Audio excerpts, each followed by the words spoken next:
Good evening, everyone. SpaceX officially closes its IPO. Then they turn around and make an offering in the bond market. What's that about? Rocket Lab stock is in focus as it officially joins the NASDAQ 100. That didn't take long. Canada's MDA Space buys Blue Canyon for $620 million. NASA tells Northrop Grumman to stop working on the Halo module. That means Gateway is officially dead. Space startups are seeking insurance now for their orbital AI data centers. Elevation Space gets a $40 million Series B. North Star secures over 40 million Canadian with 3 Canadian Space Division to advance sovereign space domain awareness. Ariane Space successfully launches 36 additional, ready for it, Amazon Leo satellites with an Ariane 64 equipped with advanced boosters. So I guess Amazon Leo found an alternative to Blue Origin. Dawn Aerospace closes a 25 million Series B. And ready for this? Do we need a lunar building code to build moon bases safely? Will that just slow everything down? All this and our returning guest, Ron Wiener. From the news desk at the Center for Space Commerce and Finance, my name is Thomas Andrew Olson, and this is The Unknown Quantity.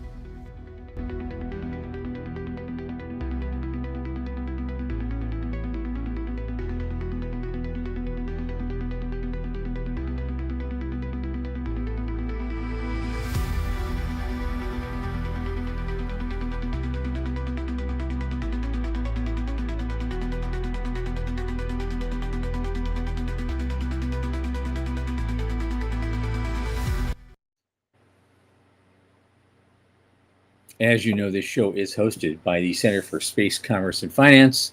And what is the center? We champion and strengthen emerging space startups and space-adjacent enterprises worldwide through advisory, access, and advocacy. Our legendary pitch events and world-class boot camps fortify startups to be better investor ready. Now, a lot of our work, especially this podcast, is supportive of our listeners and fans like you, all of you out there. So let's go to cscf.space/support. And click that Point of Day donate button. A little in the tip jar each month makes a big difference.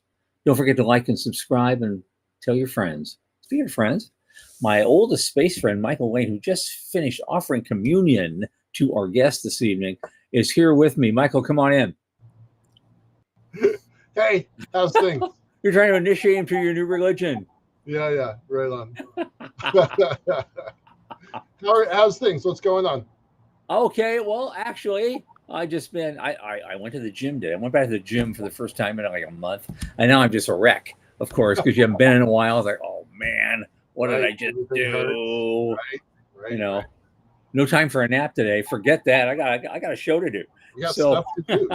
Yeah. I want to mention one thing. This is a complete aside. It's not on the script.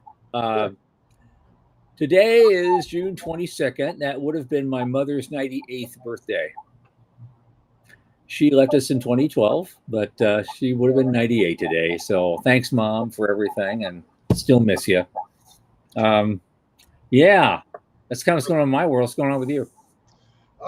Still limping a little bit from that fall last week. So not going to the gym, but starting to get back into the rhythm, starting to do a little bit of walking. It was a hell of a tumble. But I'll be fine. I'll be recovered by this time next week. So you still have like 7 lives left, right? No, I've used a few. Ask me about some of those Marine Corps stunts I pulled. No, I've used a few of my lives for sure. Yeah. All right. Okay. Let's just start right in because our producer is pushing us already. So we want to get this done quickly. Veronica Ann's here, Jason's here, Morty's here. Hey, everybody. We're getting the usual suspects. Come on in, guys. Welcome. In latest news, I know Veronica has gone back to her original birth name, Aliberto. And so congratulations on that. Good news. I hope that is good news. Yes. Total independence, freedom. Yay. Yay. So, Jesus says, gravity is your company's friend, not yours. Yeah, I get it. I from get it. Jason. Okay, Yep. so these first two things are actually kind of back to back. They're kind of Yeah. multiple ironies because SpaceX are officially gave a release in the details. They announced their official closing of their initial public offering, including a full exercise of the underwriter's option to blah, blah, blah, blah, blah, blah. But then we have right after it, we have a article in Reuters that says SpaceX is launching a note, some Right. kind of option, not an option note. What is it? It's a A bond. bond. It's a John. Bond. It's They're doing a bond bread, issue. bread Yeah, and sure, butter like 100 billion or American something. bond. They hope to get 20. And so, Yeah. well, that's too bad. They're giving you that subscribe nonsense because I got the full article today and I don't even know why. Usually they do that stuff to me, but it's just a bread and butter bond, just any other big corporation can do. $20 billion. It got investment grade, triple B plus, BBBs, no A's, but triple B plus. They're expecting to sell it pretty quickly. So get this, right? So they started, let's go back maybe 2 months. They started with nearly $20 billion in a checking account, 15 or 18 billion, depending on what you're counting. Plus Bitcoin, plus their Bitcoin, which is kind of a different asset. Then they raised 75 million, and then all the folks that were the underwriters for the IPO, they exercised their 10, almost 11 billion. Total 85 billion of new money on top of the, let's call it 15, 18 billion before. So they had $100 billion in their checking account, and now they're asking for 20 billion more to retire the other old debt. So, yep. Okay. All right. Banking systems. Yep. Yeah. Meanwhile, it's still being volatile as heck. Just a few days ago, it was trading about 211, 216, something like that. Yep. It's back down to 156. Yep. My broker put in a just dreaming. He put in a put option for me at 150 for sometime in July. Okay. And we're only 8 days away from July. I thought, God, I could make it. Right. Right, they're going, I could make it. It can really happen. So we're both having a laugh about that. Oh, okay. What are the odds, Because he wasn't going to chase it, remember? Yeah. He wasn't going to chase that price up and down. So I thought, I'll just do a put option at 150, see what happens. I'm only $6 away, dude. I think, buy the dip. It's the oldest rule in Wall Street. Absolutely. So how much Bitcoin have you gotten recently? 110 at one point, and now it's 62K. Yeah. Buying the dips, dude. No, I'm not. I've not been putting money into anything in a long time. But my broker boss, when I was an investment advisor, his line was, when he was talking about buying IBM or whatever, if you liked it at 20, you'll love it at 15. Yeah. Right? If you like it at 20, you'll love it at 15. So, right? If it made sense before. Anyway. That's it. Well, that was the big mess in Microsoft history when they had to go from a growth stock to an income stock. Right. That was a weird day. Yep. For everybody. Yep. Okay, so now I didn't even know this. I knew Rocket Lab had stock, but I didn't know they officially joined the NASDAQ 100 today. I think that's a big deal, and it's not getting a lot of traction. And because of SpaceX, they actually lost, which again, that feels like buy the dip too. Again, always we say we are not investment pros anymore. We haven't been licensed in more than 20 years. So. But we just can't help but notice things. Right. We're the great noticers out there, and that's what we do. Right. But yeah, I mean, SpaceX got in the NASDAQ index in the first matter of 2 weeks. That's their plan. But Rocket Lab did it the old-fashioned way. They earned their way in. So hats off to Rocket Lab. Love these folks. Yep. And a lot of these things go by fairly quickly. Canada's MDA Space, the people who gave you, I guess, Canada Arm, they're buying Blue Canyon in a $620 million deal. That's a big number, so I thought we'd at least mention it. And they're getting it from RTX, which is Raytheon's business. Yeah. And so they're buying it from Raytheon, interestingly. Go ahead. Yeah, go ahead. Blue Canyon, if they're who I'm thinking of, they are a relatively new company to get that sort of valuation. If they're who I think they are, they came out of an incubator accelerator in 2019. I know this because we tried to get Liftport into that same incubator and we were declined. We got shortlisted, but we were declined. And I think they made it in. So they were doing space domain awareness. And it's important to note that that incubator is right down in the center of Colorado Springs, right beside Space Force, right beside the beginnings, Space Command and the Cyber Command were all right there. Yep. So they could go out and get their clients next door. Right. So pretty interesting evolution. Yep. Okay, let's get through this. Moving on. NASA told Northrop Grumman to stop working on the Lunar Halo module, which is a significant piece of, I guess the project used to be known as Gateway. Yeah. I don't know if they're going to use it. There are certain components, like the power delivery components, are going to be used for deep space missions now. They've already parted that out. And so they finally just put the hammer down and said, nah, stop building it. This is going to end up like the Buran, just in a gathering dust in a warehouse somewhere. Right next to the Ark of the Covenant. In that great big warehouse. Yes. Right. Yeah.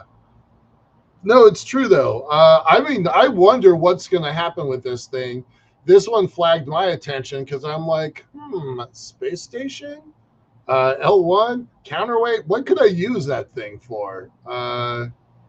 Yeah. Hey, how about a little both? A counterweight and a space station. Right. Yeah. It's both a floor wax and a dessert topping. Look at this. Right. We've got it all. So I don't know. It was kind of intriguing. As far as I can tell, it's the last nail of the coffin that's already, almost in the ground. So yeah. I suspect Europe will want to say something about this, but we don't know. Yeah. Oh, no, we'll wait 10 years. You know who will buy it? Who? Bigelow. It'll be for a comeback. He's going to do a big comeback. I would honestly like to see that. I think that would be great. Too, actually. Especially if he's got all that weird space tech, from Skinwalker Ranch that he could put in there. Yeah. Yep. Love that show. I love that show. Okay. So that's a big deal, kind of. Now, here it is. I love this one. I never even saw this one coming. Space startups seek insurance for orbital AI data centers. Kind of makes sense. Mm-hmm. But apparently, they're actually speaking with insurers about coverage for orbital AI data centers. That's a big deal since no one's ever built one yet. Would you? I don't know that I'd insure it. There's no actuarial tables for it. I'm not sure I'd be the guy who Who's going to underwrite that? Well, you haven't ever built one yet, but you want $200 million in coverage in case something goes terribly wrong. It'll be fine. Yeah, let me sign there. Right. I don't know, man. I do. I wonder about that. But that insurance thing it's heating up. That topic is heating up. We're going to have a guy on our show here. Sean's got it confirmed. I don't remember when, but I think in the next couple of weeks. The insurance topic is underappreciated, and I think that there's some real opportunities there. So I would not underwrite space data centers just yet, though. No, that seems a little premature.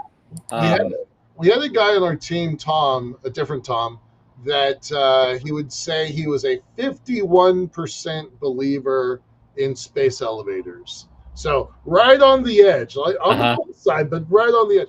I think I'm about 57% believer in data centers because I don't think they figured out the form factor yet. I think the idea is sound, but the form factor I think is a mess. Right. So, yeah. Okay. So Sean is telling us the insurance guy, his name is Huck, is going to be here on July 16th. Okay, that'll be an interesting program.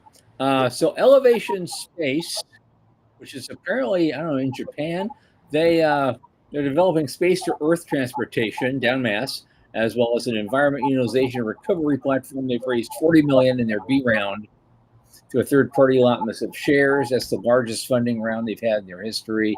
And I think their total value is 63.5 right now. And so it's all for small sat lift guided reentry is what they're doing. But they did that like today. I don't have that much to say about this company or this this round.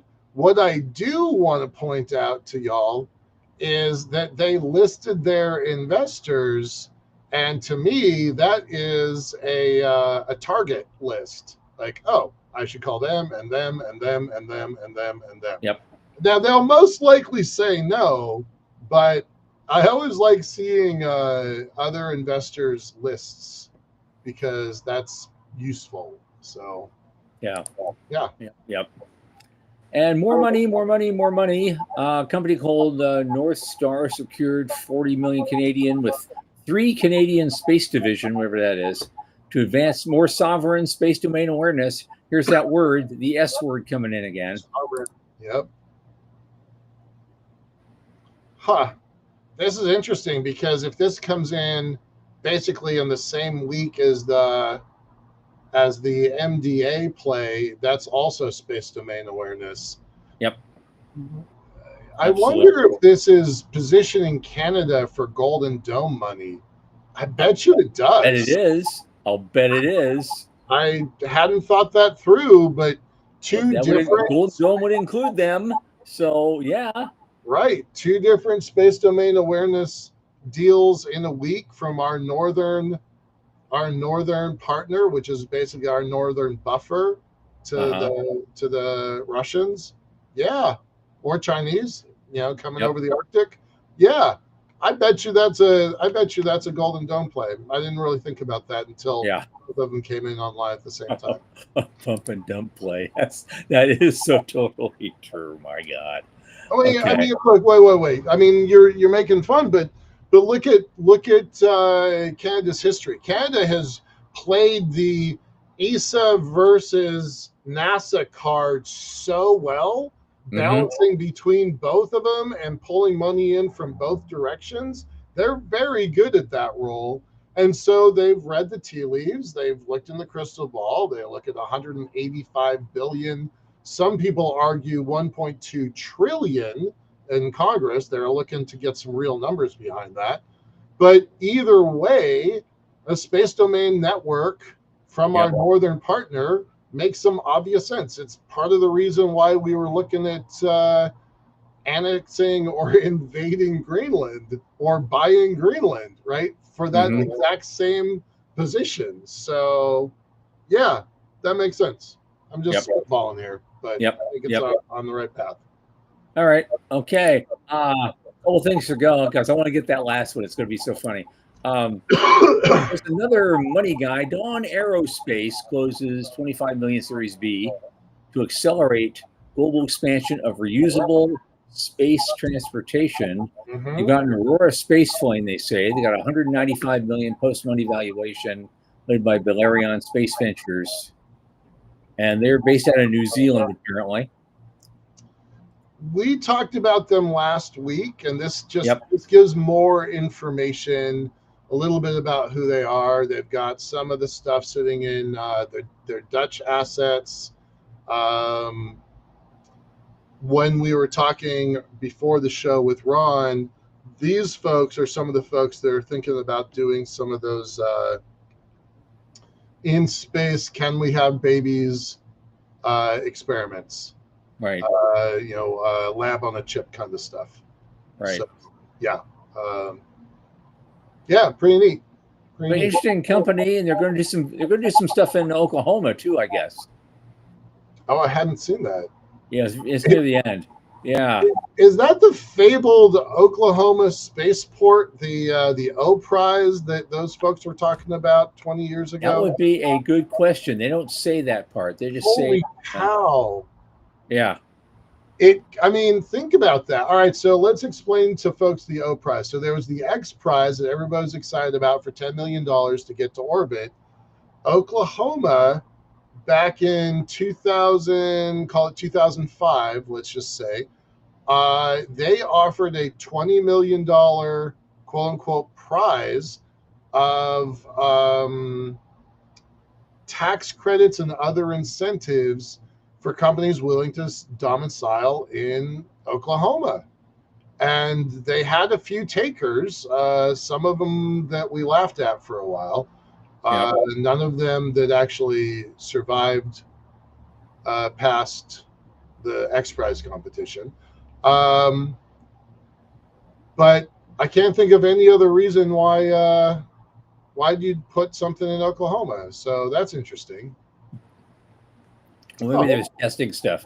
They're basically going up above they're basically suborbital flights. They're going up above the Kármán line and coming back down again. Mm-hmm. And they want to be able to do that twice a day. Love that. So now, here's the thing. Here's how we end it. This is going to drive everyone nuts. You ready? Your head's going to explode. Right. Here it is. A group of people got together and they had a little conference, and they decided we need lunar building codes. At the 26th Space Resources Roundtable held just 2 weeks ago in the Colorado School of Mines, should stick to mining. It was needed as a lunar building code with specific design criteria. Now, we already know NASA's building a habitat. China's going to build one. We don't know what everybody else is going to do. But that construction will be off to a shaky start, said someone who, Nirma Kaluk, who's an engineer and lunar specialist. I didn't know they did this. Skidmore, Owings, and Merrill. My father actually worked there in the 60s. Huh. So I know a little bit about that company. But and so a lot of it has to do gravitational acceleration to resist seismic lateral forces and blah, blah, blah. And so since that's governed by mass rather than weight, the lateral demand on a structure remains active while gravitational restoring capacity is diminished. So once things start wiggling a little bit, like on a moonquake, they're not going to stop wiggling for a while. Fair. Okay. So how do we build it given the complete difference in mass to weight ratio than we normally have on Earth? I guess that's what they're trying to say. And just raising those questions. I'm okay with that. Building Doug Owens, call your office. A homeowners association on the moon, maybe I don't love.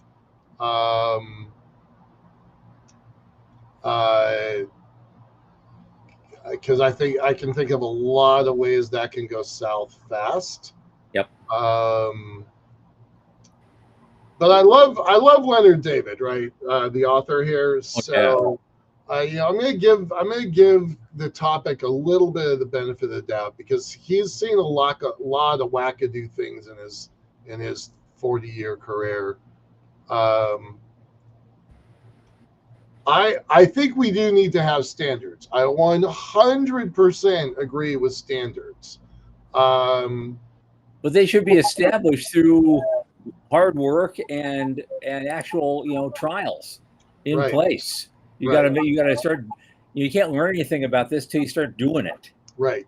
It's like like back in the end of the 90s, some guy was trying to set up space governance for Moon and Mars when we weren't even close to building a settlement or flying there or anything. Right. But God, he wanted a constitution and everything. Come on. Right.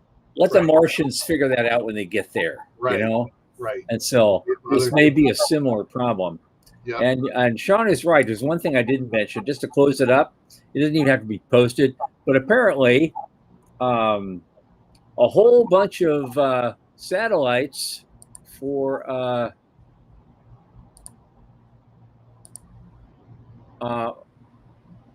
Amazon Leo. Oh yeah, yeah, yeah. 36 satellites launched on an Ariane 64 booster today. So, or just a few days ago. So it looks like we were all worried about, when New Glenn blew up. Oh God, what are they going to fly on? Everybody's like, oh God, it's terrible. Well, it didn't take them long to figure it out. 36 satellites are up there now.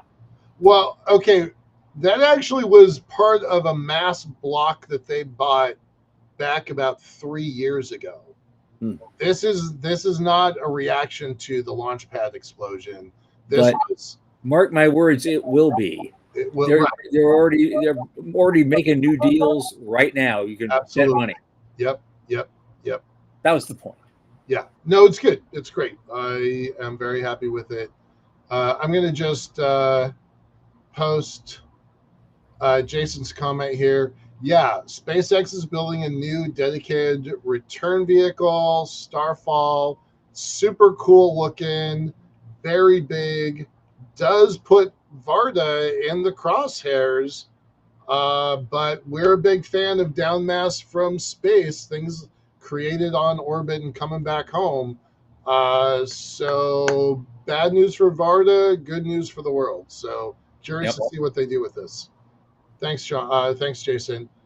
We did have it, but we want to kind of get on with our guests. So yeah. So good news segment. We whipped it pretty well. And so let's get our guest in here, because since he was on the last time, we couldn't wait to get him back. And this guy just blew all our minds the last time we was here. So we needed another hour, with him. So here it is, coming live your way right now. Ron Wiener, CEO of Venture Mechanics. And we're basically going to pick up where we left off, because it was absolutely amazing. Ron, come on in, man. Welcome. Howdy. Yeah. How's things? With an intro like that, you're really putting the pressure on. Jeez. Hey, we didn't go, we talked about some of your aerospace background last time. I don't want to dismiss that, but I want you to talk a little bit about your role. You've got your title here, Chief Mechanic. What does that mean? Why are people asking you about funding their company? Okay, so I've been raising venture capital for my own startups for the last 42 years. It's been an interesting, what's the word? Let's just say the rules keep changing. The goalposts keep changing. And I've been on the investor side for 26 years, and I've run 4 accelerators, incubator accelerators over the last 26 years through Venture Mechanics. And so I think we are at an inflection point here because of AI, deep tech, all these things that are happening. But at the end of the day, we view the mechanics of building a startup as where we help the startups, right? So I'm the chief mechanic, but we have several hundred mentors. And if they are CMOs, they're marketing mechanics. If they're engineers, they're engineering mechanics. It just means that these are the folks that are helping the startup founders figure out their way, build a viable, fundable business plan. Now, when VC was first invented, all right, so we're going back to the 60s. Okay. Little by little, things happened that made them lose their investment, right? And so they talk to their lawyers, and their lawyers go in and say, well, we should add this clause to the term sheet, and then this clause to the term sheet, this clause to the term sheet. And there were certain law firms, Wilson Sonsini, Venture Law Group, certain firms over the years that really architected a lot of what is today the Series A term sheet, right? Series, by the way, that just means that it's a priced round. You can have a Series seed, but typically a term sheet from a VC, significant round, they're throwing their weight around. They're going to ask for all the preferences. Those things kind of made sense, adding them. But what has happened over the years, and I'm moving a little bit away from your question towards sort of the topic that you guys wanted to talk about today, but what has happened is there's been a continued misalignment between the investors in tech startups and the founders, to where everything's great in the first year or two. You just got your money. They love you. They tell you how big they think your company's going to be. And you have to really understand how venture funds operate. What are their incentives?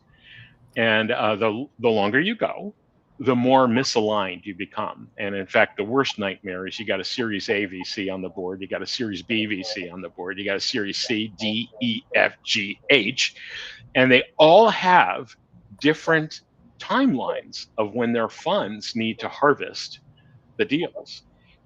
If you go past that term, they liquidate the company because the partners do not get their 20% carry off the top if it happens after their fund is turned.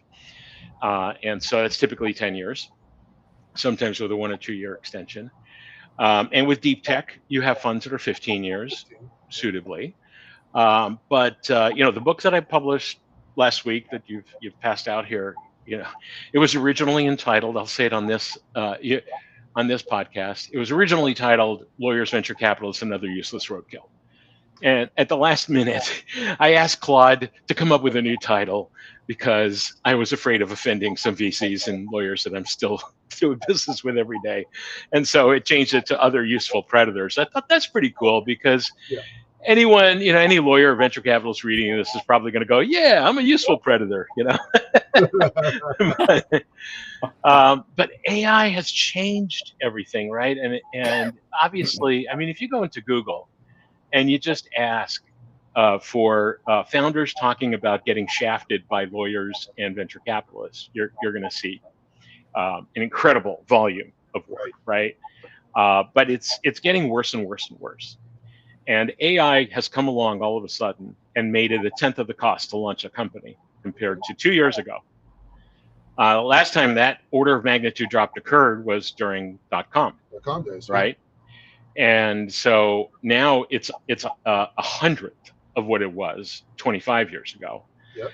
And a whole lot of businesses just became very viable with very little capital.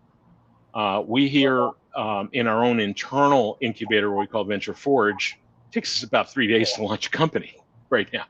Right. It's absolutely incredible. And we know that the capability of AI is growing exponentially by the end of the year. I mean, it's already mind-blowing, but it's really becoming quite incredible where you can train it on these are the elements of starting a company, go do it with giving it, maybe 3 paragraphs of prompt saying it can write the business plan, the pitch deck, the website, everything. And so, as mechanics, we try to stay up on the latest trends, but they are now moving at supersonic speeds, right? Just like, Musk called it a supersonic tsunami yesterday, right? Yes, it is a supersonic. I've been referring to the wave after wave after wave of new capital coming into the system as a tsunami. It's not ripple effects, it's wave after wave, it's tsunamis. So look at the combination. Yeah. You're taking exponential trends and multiplying them by each other, right? Because you have all this new wealth from all the employees. I think there were 4,400 millionaires that were minted by the SpaceX IPO. Yep. And we are going to find out who they are. Yeah. Well, they're going to let you know because they're either going to self-fund their next startup or they're going to set up a venture fund or become LPs and be influential in this area. But they're going to have a lot of great ideas and they're going to know a lot of other great founders. And unconfirmed, I got this from a pretty reliable source that I can't name, but there's an expectation that there's 500 new millionaires in Seattle because of Starlink in Redmond. There's probably 500 new millionaires up there. Sure. Yeah. Not that we had a shortage here, shortage. Between Microsoft and Amazon and everybody else in our neighborhood. But yes, there are 2.3 millionaires now in the United States, right? There's only a few thousand billionaires, but that number just went up significantly, right, overnight. Right. And you got 3 more $1 trillion IPOs with Anthropic, OpenAI, and Databricks coming up. Yep. So you're injecting an incredible amount of capital. And the same thing happened. So I made an incredible amount of capital in 1999 with my .com. And what did I do? I immediately started investing like a wild man, right? Anything that moved, I'm in. I'm in for 100. I'm in for 100. Right. So there's going to be a lot of capital sloshing around at the same time as the tech layoffs have led to an incredible increase in the number of startups that are launching right now. Now, most of them, to be honest, are garbage, right? I know AI. I think I'll go out there and I'll start an AI startup. They shouldn't do that. They should, if they've never done a startup, if they've lived inside Microsoft and Amazon their entire lives, they should probably join someone else's startup first, develop some chops. Learn this. But there are an awful lot of people launching AI wrappers that are never going to be funded. I mean, I get 6 business plans a day over the transom, and most of them are not fundable, but at least 1 or 2 a day are. But they're fundable in a new paradigm where you would not want to go for venture capital. In fact, they typically have already gone out for venture capital, and they tell me they were told repeatedly, not surprisingly, you shouldn't raise VC. Why? A VC needs you to never get profitable. A VC needs you to continuously raise rounds. You're on a treadmill. You took an A round, now you need to go get a B round and step up. I mean, it started with your pre-seed round and seed round, and then your Series A, Series B, Series C, because the way they market themselves when they're launching their next fund is by showing, look, we invested at $1 and Michael raised another round of $3. Aren't we geniuses? We had a 200% IRR increase. And that is how venture capital works. That's how these funds work. So you can't go in one day to your board and say, hey, you know what? We're making 80% margins on this AI stuff. Mhm. And why don't we just distribute the cash to investors? Let's do a dividend. And of course, as founders, they get a lot of it themselves. They do very well. No. You're keeping all your money, all your cash in the company for growth. You're pressing the revenue line as fast as you can because the multiple on the revenue is how they're going to get their stock pop, their takeout. This is, I mean, we see with SpaceX now, depending on what day of the week, between 100x and 200x revenue. Or sorry, 100x and 150x revenue. Right? That's an insane multiple. Yeah. But it's multiple revenue multiples. It's dropped into the 30x because of the new deals. So it's still 30x is still a lot, but it's not 96, which is what it was when they went public officially. I haven't looked at the exact numbers, but right before logging on to this, it was 93 to 145 was the multiple based on today's price. Okay. So it's still outrageous, but the VCs are going to get out at some very high multiple. And instead, you're sitting there and you're going, wait a minute. I built my business plan in Claude. I built my website in Claude. And then when I asked Claude, hey, how should I incorporate? I wasn't talking to a startup attorney. I was talking to Claude. And Claude said, how much money are you going to need to raise? Oh, maybe $300,000. When are you going to be profitable? Oh, in 6 to 12 months. Well, go build an LLC. Don't go after venture capital. So all of a sudden, I'm seeing nothing but LLCs, which is very refreshing to me because I've been screaming it from the mountaintop since 2009. You should start every company as an LLC because it gives the founders and the early investors, if they have any passive income sources, your losses are distributed pro rata to all the shareholders or members in an LLC. Same thing as shareholders in a C corp, and they get cash in their pocket. They get to offset their apartment rental income or whatever when you haven't even made money yet, right? So this is something that no VC can benefit from because they are legally not allowed to invest in LLCs. And by the way, venture funds are themselves 3 tiers of LLCs. There's the venture fund, there's the vintage of the fund, partners, that's a separate LLC, and then there's the LPs down here, and they're a separate LLC. So in the old days, if you said, oh, we're going to invest in LLCs, your CFO would shoot you dead. No, these are all pass-through entities, right? You got an incredible amount of reporting, and there's always one startup that's late with their K1s, Right. and so they've just outlawed it, right? And said, no. Besides which, we want to take advantage of QSBS tax benefits. So that's all they get. They get the QSBS, which is a waiver on capital gains for qualifying startups. But that's at the end. That's at the exit. What they're giving up is at the beginning the ability to benefit from the tax losses. And then when the company starts to generate cash, it has to pay off its maximum tax exposure for its members, including the founders. But then after that, if there's extra cash, you can distribute it out. And you can't do that if you have a VC on your board. But if you made an extra $500,000, founders get 400,000, the investors get 100,000. That's fantastic, right? Because with this kind of very simple LLC, what we dubbed free flow LLCs, and that label took off, that concept is like a common stock, investors coming in common stock, never creating preferred stock rounds. You're perfectly aligned. If something's good for the investors, it's 4 times as good for the founders, right? So always a decision of when you convert to a C Corp. Eventually you will want to convert to a C Corp 3 years at least before you sell the company, so you can get that QSBS capital gains waiver at the end. Or you're doing so well, hey, let's go get a 50 million round at a 500 million valuation, but you're a very profitable company. You can step away from any negotiations you don't like. So, you can, it made sense, convert to a C Corp, take a venture round. But starting as an LLC maintains maximum optionality. And if I keep wondering how I can apply this idea to Liftport. It feels like I have to roll back in time, like I have to invent a time machine in order to take advantage of this. Tom just raised $1 million, so congrats to Tom. Are you a C Corp or LLC? Did this conversation even come up when you guys were doing this? No.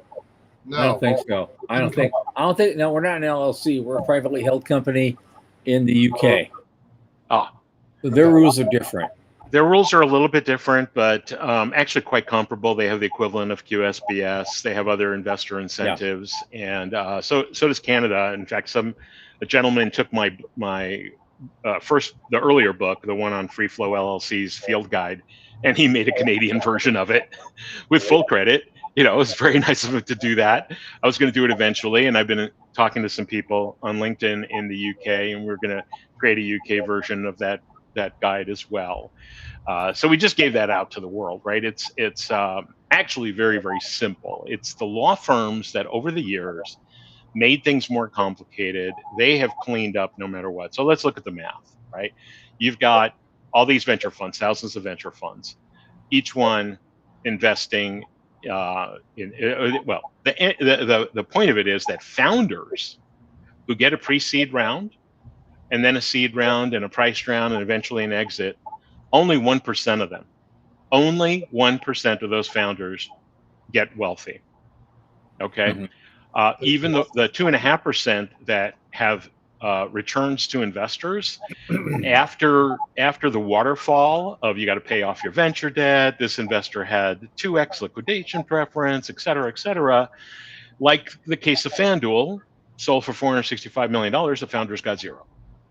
Right. So when you don't understand the math and these term sheets come through with all this incredible language, it's just it's too taxing, even for a PhD in AI, to sit there and try to figure it out. Right. So my second book, the one that just came out, the Lawyers, Venture Capitalists, and Other Useful Predators, blows the covers off of that. It actually explains every clause in a term sheet so that you understand what you're signing. But this is the amazing thing. You guys were talking about insurance. And I think insurance is critically important in deep tech, as in AI. We'll come back to that. I really want to talk about insurance today. But in the insurance industry, if you have a lawsuit, there are law firms that only have insurance companies as clients, and there are law firms that only have plaintiffs as clients. The two do not cross over. However, there's no such thing as a no peeing section in a swimming pool. Every startup lawyer has VC clients. The VC clients are worth a lot of money. They're going to send a lot of deal flow your way. The founder has a 1% chance of getting wealthy, right? And so the standard answer is do a Delaware C Corp. Sign the term sheet. Right. Don't even try to negotiate it. You want the money, sign the term sheet. Right. It's non-negotiable. But you got to look at where their incentives are. Again, there's no evil here. It's just very simply looking at where are the incentives. Follow the money. Where are they? Where is their ultimate paycheck? Yes. So what's happened is all the LLMs now, if you ask it, I'm building this AI startup company, agentic AI startup company, This relates less to deep tech, obviously, although there are AI companies in the space area, right? So if they only need $1 million, they're never going to have more than 5 employees. They're going to be cash flow positive within a year or two. It's a whole different kettle of fish. You don't need to go the VC route, lose control of the company, have all those layers, what's called the waterfall, which is all the carve outs. So, for example, they negotiate a term sheet with you at a 20 million valuation.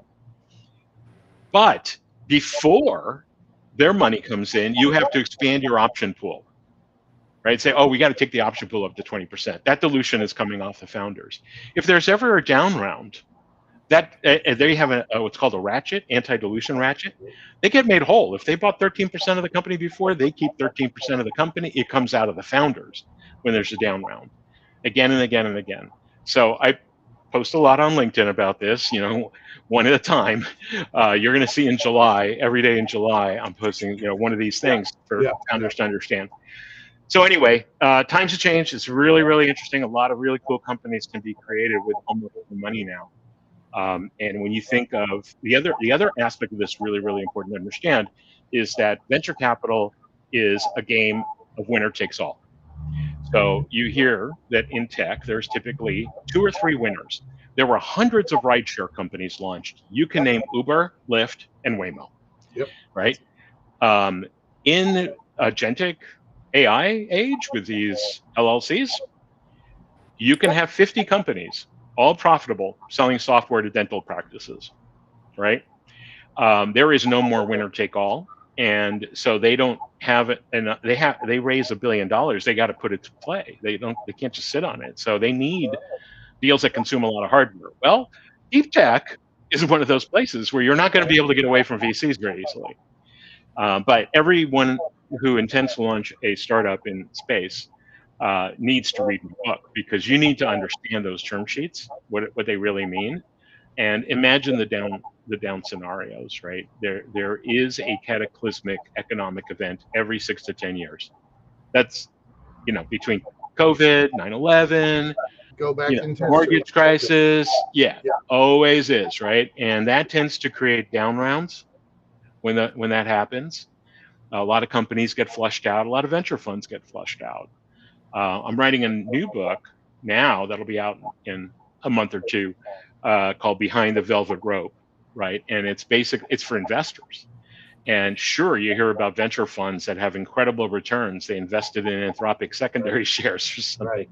But you can't get into those funds unless you have a $5 or $10 million check, right? You got to be known to them. You're typically a fund allocator, like a pension fund or an insurance company. They don't even need individuals. And the hard part is getting allocation in those funds. For everybody else, here's all the ways that you, as an investor in a venture fund, they do the same thing to you that they do to the founders. They have all these carve-outs, from their 2% per year management fee to all the different things that they deduct.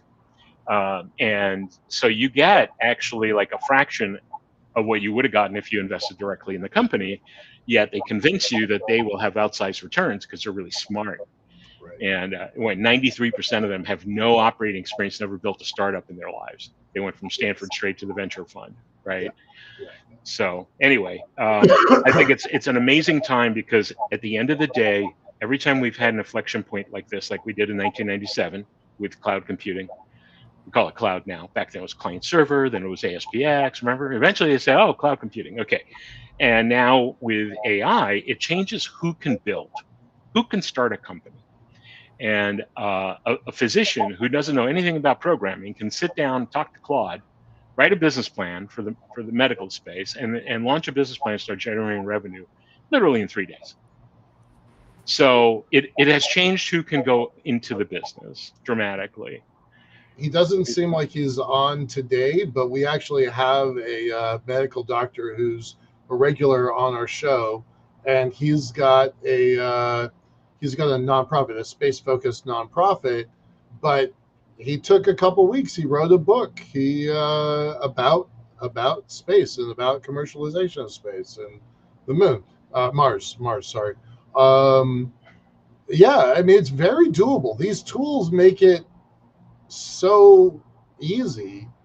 We're building with just a team of 5 people, about to be 6 people, And it does kind of change the dynamics. So there's two elements to this, right? When you talk about AI, there's maybe you're actually using AI in the product that you're delivering.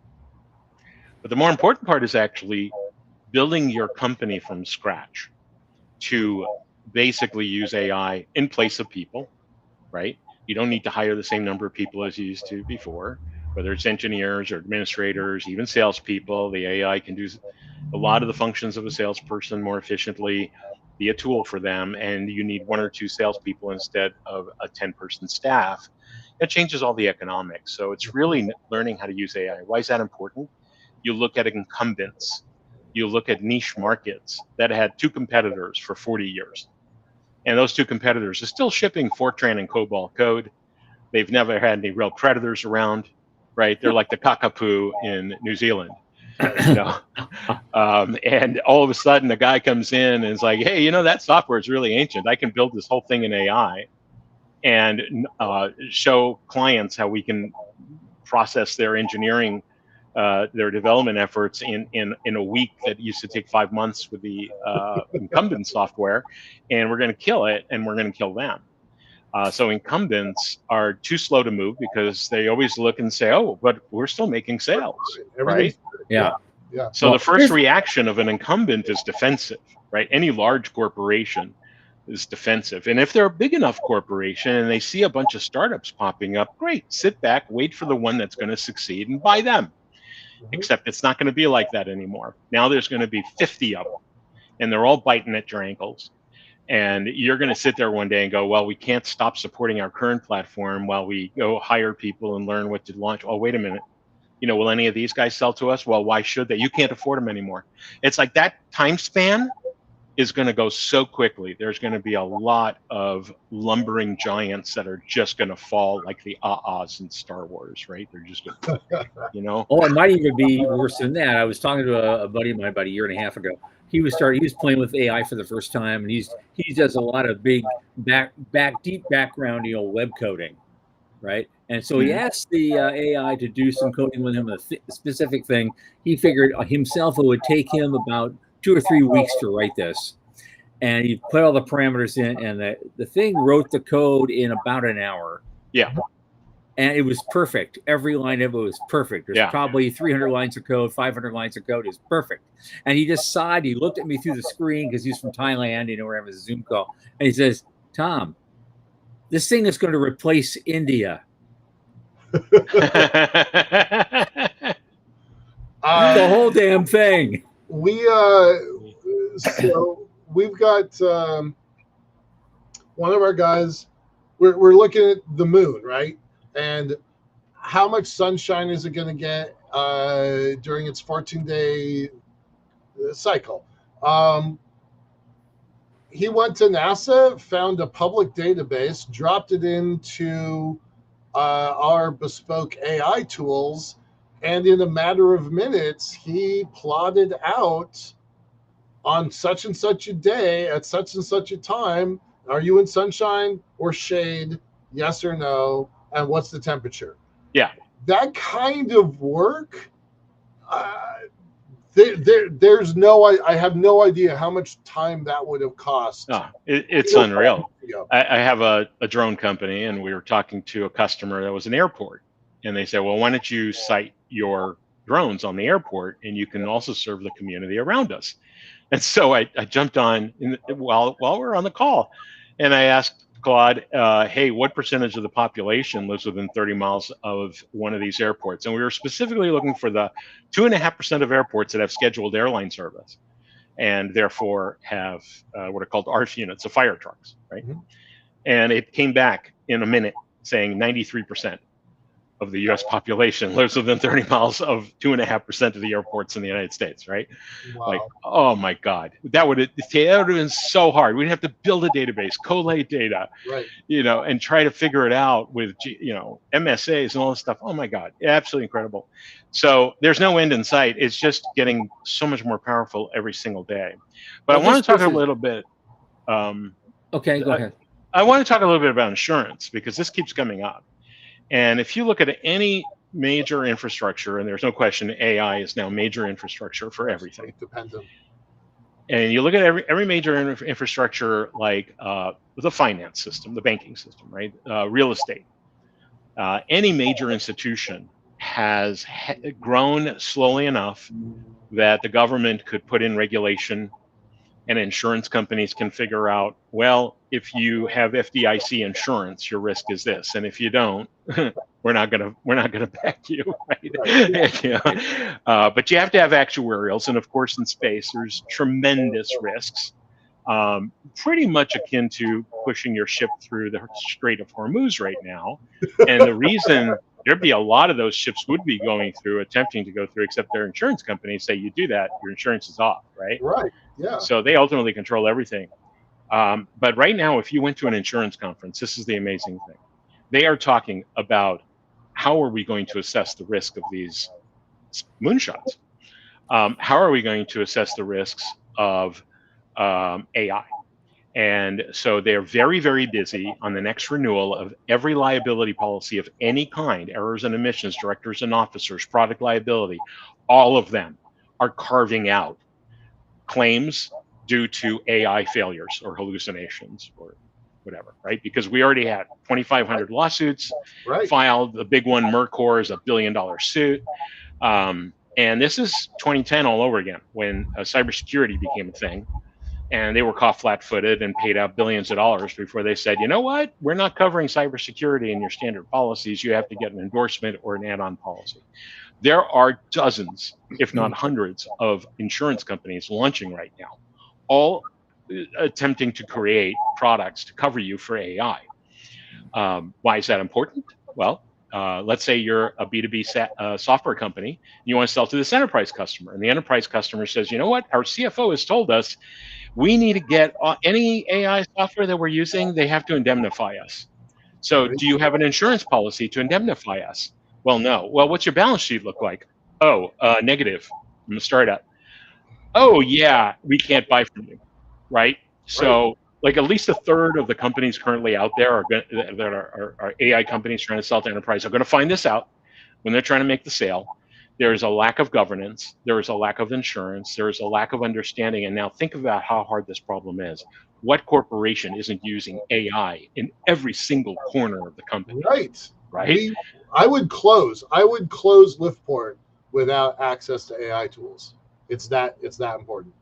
Right. And we're building a life or death, don't get it wrong system. Sure. And so is running a hospital, right? Those damn machines have lied to us every single day. And we know it, but we then have to kind of fix it. Yeah. Right. So, putting aside the technical solutions for deterministic versus this kind of AI that hallucinates, there is this missing infrastructure. There's a lot of companies scrambling to try to fill it in to create governance. But the insurance companies need the governance there before they can proceed. So there's going to be a couple of years of sheer mayhem for startups trying to figure this all out. The insurance companies, man, they are wigging out. They are moving as fast as they can to not get caught flat-footed like they did last time. Only the problem's 1,000 times harder than cybersecurity was. All right, in our last 2 minutes, give me some predictions. Pull out your crystal ball. What does 5 years look like? What does 25 years look like? In SpaceX stock price? Surprise me. I think SpaceX is heading for $50 quickly. Wow. Wow. Let that sink in for a second. From 225 midweek last week, 150 starting point down. You got to look at fundamentals. It's a meme stock with an extremely high beta, meaning very high volatility. So there's a 4x difference between the top target price and the bottom target price. 5 weeks from now or 5 years from now? We're going to find out in 6 months after all the lockups are off and all the big block holders have sold their shares. I bet by that point it'll be well under $100. I mean, it dropped $30 today. Yeah. And so I would say by the end of the year, it's probably 50. That's my guess. That is the most pessimistic version I have heard. No, it's not. There's No. There's real analysts who do it for a living with major investment banks that are calling it 50, and there's others that are calling it 200. And then you got ARK and others who, just like she did with Tesla, right? Tesla was supposed to be a $3,000 stock today. Right, It's yeah. still 300 to 400, right? Yeah, there are some who are calling it, $50 trillion company by 2030. I just don't think so.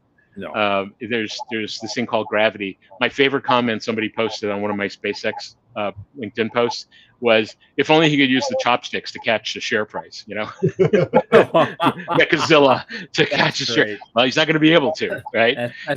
And people will sell out to buy Anthropic shares and to buy OpenAI shares and to buy Databricks shares, right? It's going to be rolling liquidity so they can buy the next IPO and hope that it goes up. Wow. Tulip Mania wins again. Right. Yeah. And on that, we fortunately have to close it out. We're at 9:00. Dang, that went fast. Too fast. I know we're going to do this again. Every time we have you here, it's just a flood of things. If I had hair, the hair would be blowing back like the wind. Getting all your stuff. It's just I want to do this again and again. I'm going to read your book. I'm going to devour your book starting tonight, and I'll have questions for you on that next time. We're going to have you again. We're going to have you again a lot. Ron Wiener, Chief Mechanic, CEO of Venture Mechanics. Thanks so much for joining us. Thanks, guys. Take care. See you soon. See you around. Yeah. Okay. Thursday, one of our favorite guests as well, Space Systems architect Dallas Bienhoff is returning to the program. Yeah. And he's going to tell us about some of the new stuff he's working on and see if he can actually talk about it. Yeah. That'll be fun. So for Sean Key, Michael Lane, I remain Thomas Andrew Olson. Keep watching the skies. Here.